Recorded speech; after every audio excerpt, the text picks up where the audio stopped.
Lebihi era Soeharto, korupsi semakin meluas setelah reformasi.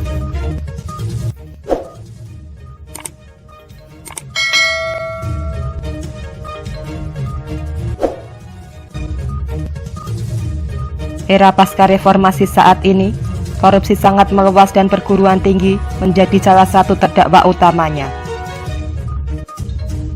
Sebab para koruptor itu umumnya adalah lulusan perguruan tinggi.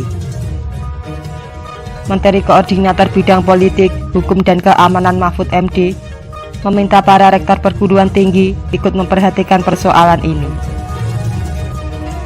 Dia mengungkapkan pada tahun 2017 pihaknya sudah mengatakan korupsi era reformasi lebih meluas dari era Orde Baru. Zaman Orde Baru terjadi korupsi besar-besaran, tapi terkonsentrasi dan diatur melalui jaringan korporatisme pemerintahan. Korupsinya dulu dimonopoli di pucuk eksekutif dan dilakukan setelah APBN ditetapkan.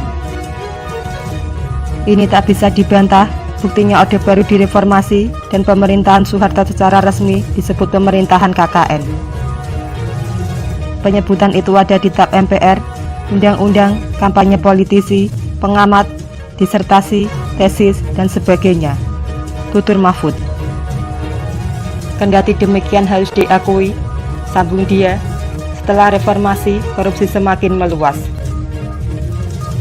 Sekarang ini atas nama demokrasi yang diselewengkan, korupsi tidak lagi dilakukan di pucuk eksekutif, tapi sudah meluas secara horizontal ke oknum-oknum legislatif, yudikatif, auditif, dan secara vertikal dari pusat sampai ke daerah-daerah.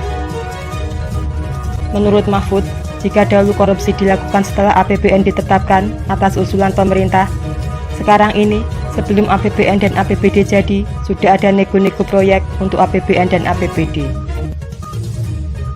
Dia menengarai banyak yang masuk penjara karena jual beli APBN dan Perda.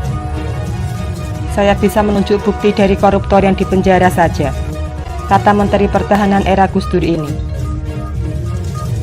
Semua itu dilakukan atas nama demokrasi dan pemerintah tidak mudah untuk menindak karena di dalam demokrasi, pemerintah tidak bisa lagi mengonsentrasikan tindakan dan kebijakan di luar wewenangnya.